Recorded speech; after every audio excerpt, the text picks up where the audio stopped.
में चुनाव हुआ था तो मोदी जी भी विकास की बात करते थे, आप भी विकास की बात करते थे, लेकिन अब सब लोग बात कर रहे हैं धर्म की, जाति की, बीफ की, गौमांस की। इन सब बातों से विकास का जो एजेंडा है वो तो पीछे रह गया। स्वाभाविक रूप से रहेगा, मगर कौन जिम्मेदार है? रजत जी, मेरा एक अनुरोध है कि आप भारतीय जनता पार्टी पर दोष मर दिया जाता है, ये इसको भी थोड़ा देखना चाहिए। कैसे देखें जी, अगर वो ये बात कहें कि अगर बीफ खाना है तो भारत में मत रहिए।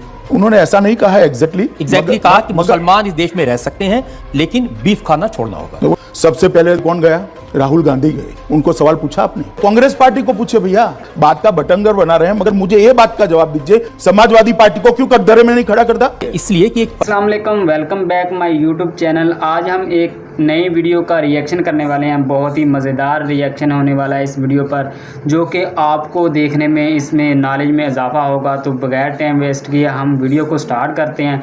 अगर कोई भी हमारी वीडियो में मिस्टेक वगैरह हो जाती है तो उसको कमेंट सेक्शन में ज़रूर बताइए। तो बगैर टाइम वेस्ट किए वीडियो को हम स्टार्ट करते हैं। चुनाव हुआ था तो मोदी जी भी विकास की बात करते थे, आप भी विकास की बात करते थे, लेकिन अब सब लोग बात कर रहे हैं धर्म की, जाति की, बीफ की, गौमांस की। इन सब बातों से विकास का जो एजेंडा है वो तो पीछे रह गया। स्वाभाविक रूप से रहेगा, मगर कौन जिम्मेदार है? रजत जी, मेरा एक अनुरोध है कि आप भारतीय जनता पार्टी पर दोष मर दिया जाता है, ये इसको भी थोड़ा देखना चाहिए। कैसे देखें जी, अगर वो ये बात कहें कि अगर बीफ खाना है तो भारत में मत रहिए। उन्होंने ऐसा नहीं कहा है एग्जैक्टली कहा कि मुसलमान इस देश में रह सकते हैं लेकिन बीफ खाना छोड़ना होगा। सबसे पहले कौन गया? राहुल गांधी गए। उनको सवाल पूछा आपने? कांग्रेस पार्टी को पूछे, भैया बात का बटंगर बना रहे हैं, मगर मुझे ये बात का जवाब दीजिए, समाजवादी पार्टी को क्यों कटघरे में नहीं खड़ा करता? इसलिए कि भारतीय जनता पार्टी के लोग, आरएसएस के लोग, जो व्यक्ति गौ का मांस खाए उसको दंड देना चाहिए और उसके प्राण ले लेने चाहिए। कि जो आदमी इस तरह की बात कहे तो सरकार को ऐसे आदमी को पकड़ के जेल में तो डालना चाहिए। क्या हो रहा है? गौ हत्या करने वालों को फांसी की सजा दो। ये कहते हैं कि मुसलमान पाकिस्तान चले जाएं, उनके खिलाफ क्यों नहीं एक्शन लेते आप? रजत जी, ऐसी पुरानी बातें आप निकाल कर रखेंगे। जिन लोगों ने दाकर ये कहा कि हम गाय बचाने के लिए तन मन धन और गंध से समर्थन करेंगे, कि वादा किया था महंगाई कम करेंगे, कि आपने तो वादा किया था कि काला धन वापस लाएंगे, लेकिन आए। ये बोलना ठीक नहीं है, ये बोलना ठीक नहीं है। हर व्यक्ति के खाते में 15-15 लाख रुपए लाने की बात, किसानों से वादा किया था कि अच्छे दिन आएंगे, लेकिन आत्महत्या के नंबर बढ़ता जा रहा है, किसान सुसाइड कमिट कर रहे हैं। तो अखबारों की सुर्खियां देखकर मुझे सवाल करेंगे तो ऐसा ही होगा रजत जी। लेकिन अखबारों की सुर्खियां तो ये है ना, किसान तो आत्महत्या कर ही रहे। बीट मुझे लगता है ये सवाल कांग्रेस के नेतृत्व को पूछना चाहिए, और की जनता का तो नुकसान होगा। के लिए जिम्मेदार कौन है रजत जी? ये जिम्मेदार कांग्रेस पार्टी है। या फिर ये कहें कि भारतीय जनता पार्टी के नेताओं में अहंकार है और आपको उन्होंने नरभक्षी कहा बार बार। नमस्कार दोस्तों, आप सभी का एक और नई डिबेट वीडियो में स्वागत है। दोस्तों, आज के डिबेट में आप गृह मंत्री अमित शाह साथ में इंडिया टीवी पत्रकार रजत शर्मा को आमने सामने देखने वाले हैं। डिबेट में रजत शर्मा अन्य मुद्दों के साथ ही महंगाई, बेरोजगारी और भ्रष्टाचार वाले मुद्दे पर अमित शाह से सवाल पूछे हैं, जिनमें कई बार तो ऐसा होता है कि अमित शाह उल्टा रजत शर्मा पर ही भड़क जाते हैं और कहते हैं कि भैया आपको कांग्रेस पार्टी और राहुल गांधी से भी सवाल पूछना चाहिए। हालांकि यहाँ पर रजत जी को भी ये समझना चाहिए था कि हमारे देश के गृह मंत्री ऐसे तीखे सवाल सुनने के आदी नहीं हैं। ऐसे सवालों से इनका चिढ़ जाना बिल्कुल स्वाभाविक भी है और इनकी पुरानी आदत भी। बाकी आप अमित शाह का ये पूरा डिबेट देखिए और मजे लीजिए। चलो भाई, मैं तो लालू जी का भाषण सुन रहा था, वो कह रहे थे कि अमित शाह ने तंत्र मंत्र का षड्यंत्र करके उनके ऊपर पंखा गिरा दिया। मैं लालू जी को अपने ही बयानों को थोड़ा याद कराना चाहता हूँ कि वो ही कहते हैं कि कौवा काटेंगे, कबूतर काटेंगे, चूहा भगाएंगे, हल्दी और उसका धुआं करेंगे। मुझे ये समझ में नहीं आता, कौवा काटने से पानी आएगा क्या? कबूतर काटने से रोड बनेगा क्या? हल्दी और जो वो क्या होता है, सिंदूर क्या कुछ बोले थे, उसका धुआं करने से शिक्षा आ जाएगी क्या? या चूहा भगाने से रोजगारी आ जाएगी? मुझे मालूम नहीं कौन से जमाने में लालू जी रहे। शुरू के दिनों में जब चुनाव हुआ था तो मोदी जी भी विकास की बात करते थे, आप भी विकास की बात करते थे, नीतीश कुमार भी बताते थे क्राइम के आंकड़े कितने हैं वो, लेकिन अब सब लोग बात कर रहे हैं धर्म की, जाति की, बीफ की, गौमांस की। देखिए, आपकी लाइब्रेरी से सारे भाषण निकाल कर देख लीजिए, किसने गौमांस का भाषण सबसे पहले, भाषण या इंटरव्यू बिहार में किया? आपको मालूम होना चाहिए, लालू जी ने किया। अगर लालू जी ये कहते हैं गाय के मांस और बकरी के मांस में मूलतः कोई फर्क नहीं है, इस बात से देश के काफी बड़े हिस्से में लोगों की भावनाएं आहत होती हैं। लेकिन इन सब बातों से विकास का जो एजेंडा है वो तो पीछे रह गया। स्वाभाविक रूप से रहेगा, मगर कौन जिम्मेदार है? मैं आपके माध्यम से की जनता को पूछना चाहता हूं, किसने वहां पर ये बात की शुरुआत करी? और आप एक बार एक बांध को तोड़ देते हो, बाद में पानी कहां तक जाएगा उसका कोई कैलकुलेशन रहता है क्या? जनता को आप मूर्ख समझना बंद कर दीजिए। आज वही फंसे पड़े हैं। ये तो उन्होंने बांध को तोड़ते वक्त तय करना था कि क्या होगा। लेकिन अमित जी, कैसी भाषा का इस्तेमाल हो रहा है? आप लालू जी को शैतान कहें। मैंने नहीं कहा सर, मैंने कभी नहीं कहा। रजत जी हो तो दिखाइए जरा आप। और वो बार बार कह रहे हैं कि आपने मुझे शैतान कहा तो मैं आपको ब्रह्म पिशाच कहूंगा। लालू जी से कोई और अपेक्षा नहीं है। और आपको उन्होंने नरभक्षी कहा बार बार। अच्छा बात नहीं है। चलिए वो कुछ भी कहते रहे, मैं शुद्ध शाकाहारी व्यक्ति हूं। ये झूठ है, झूठ है, झूठ है। रजत जी, मेरा एक आपको भी अनुरोध है कि आप इसका भारतीय जनता पार्टी पर दोष मर दिया जाता है। अब तो ये इसको भी थोड़ा देखना चाहिए। ये कैसे देखें जी, अगर मुख्यमंत्री जिम्मेदार व्यक्ति हैं, वो ये बात कहें कि अगर बीफ खाना है तो भारत में मत रहिए।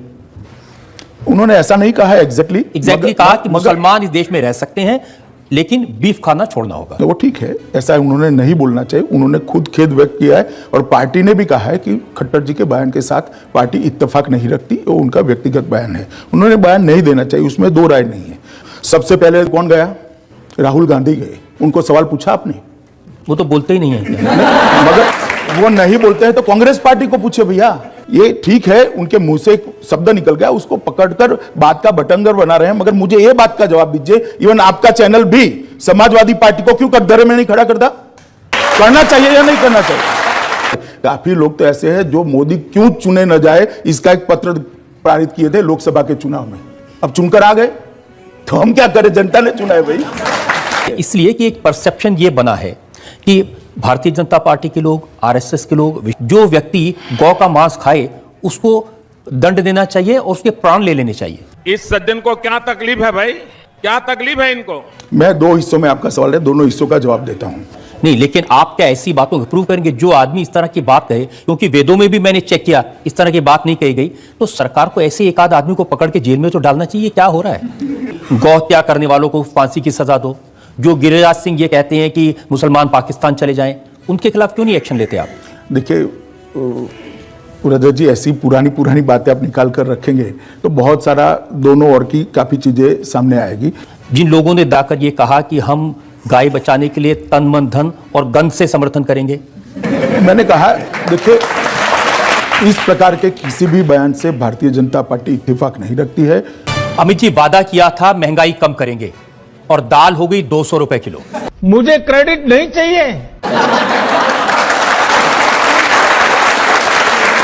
कह रहे हैं कि मोदी जी ने कहा था ना खाऊंगा ना खाने दूंगा, वो दाल के बारे में कहा था। रजत जी, महंगाई के आंकड़े हमारे बहुत नीचे चले गए हैं। खुदरा महंगाई जो 7.7% रहती, वो अभी हाईएस्ट 4.1% पर आई है।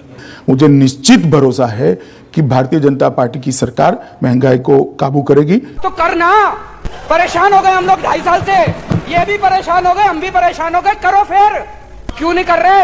एक ऐसा समय आया है कि अभी 200 रुपया दाल है, इससे कोई इनकार नहीं है और वो चिंता का ही विषय है, गंभीर चिंता का विषय है। मगर सरकार भी चिंतित है और एक्शन भी ले हैं। कि आपने तो वादा किया था कि काला धन वापस लाएंगे, उसके लिए कानून भी बनाया, लेकिन आए तो पहली बात तो एक कि भारतीय जनता पार्टी ने कुछ नहीं किया, ये बोलना ठीक नहीं है। सारे एक्शन हुए हैं। विदेशों में जमा काला धन हर व्यक्ति के खाते में 15-15 लाख रुपए लाने की बात विपक्षी दलों को ये एक राजनीतिक जुमला है। बिल्कुल आपने मेरे दिल की बात बता दी।